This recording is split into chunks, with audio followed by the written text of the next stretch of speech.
I greet you all in the mighty name of our Lord Jesus Christ. This is Apostle Umar Mulinde as the survivor Kaonao.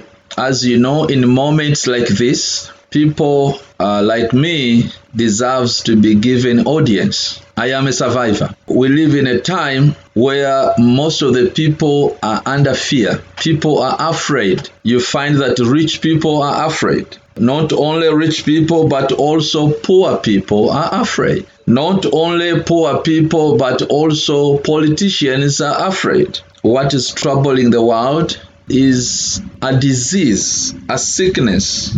And this sickness, no clear medicine that can heal it. But as a man of God, I come to you with a wonderful message. You know, it's very hard to have a solution when you are afraid. That's why I encourage you today, do not fear.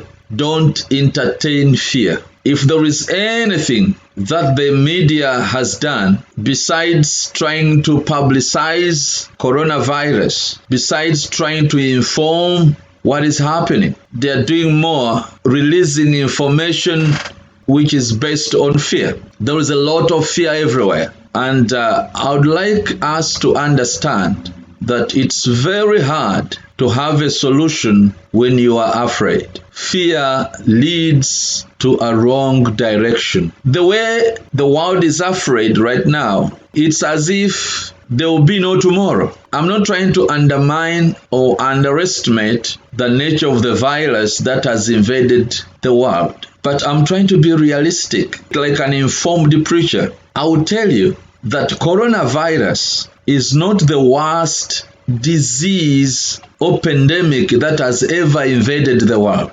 Before, we have been with pandemics that are so worse than coronavirus. But there is no day we saw the world closing up. 3 times Ebola invaded our country, and it was worse in West Africa. But no country said we are closing up. Yet, when you go into statistics, you're going to find that if you get infected with Ebola, 60% of the people who get infected will die, around 67. But in the same case, if 100 people get Ebola, 67 plus will die. But with Ebola, we did not close schools, we did not close hotels, we did not close airports, we did not.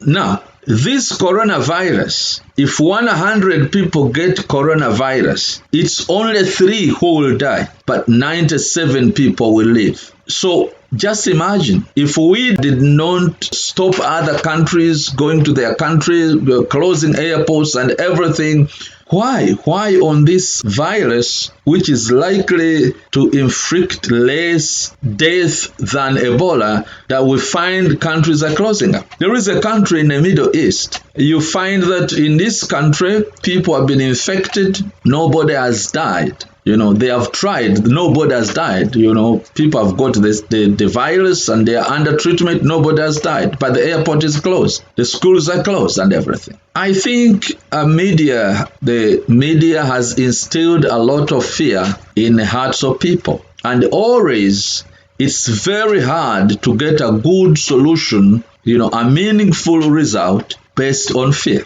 In the Bible we read, John 14 verse 1, the Lord Jesus said, "Do not allow your heart to be troubled.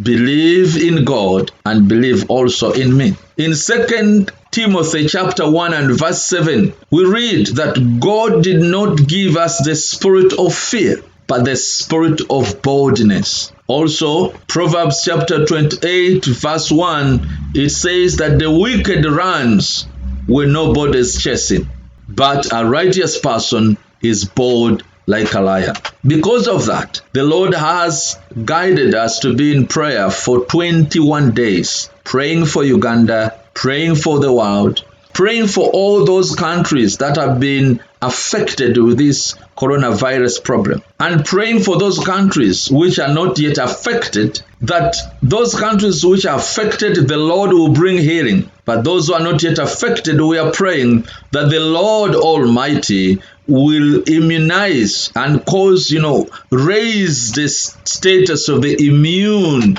system of people, that this virus will not affect them. So if you are a believer and you believe in prayer, you believe in the power of fasting and faith, I encourage you and I invite you to join us. Join us, and we're going to pray and fast for 21 days. And each day I will be passing by and do a live talk show on Facebook and give you verses about what God can do. At this hour, this is also important to tell you. Some people look at prayer as a by the way, but let me tell you something. When there is a problem, when there is an anarchy, when there is an invasion, a dangerous invasion into the community, prayer is not part of the problem. Prayer is the leading solution. Prayer is not part of the problem. Prayer is the leading solution. When scientists fail, when presidents fail, when generals are in fear, when no airplane is flying, when no taxi is being driven peacefully, when everybody is afraid everywhere, when schools are closing up, the best solution to this challenge is prayer and faith in God. So do not underestimate the power of prayer.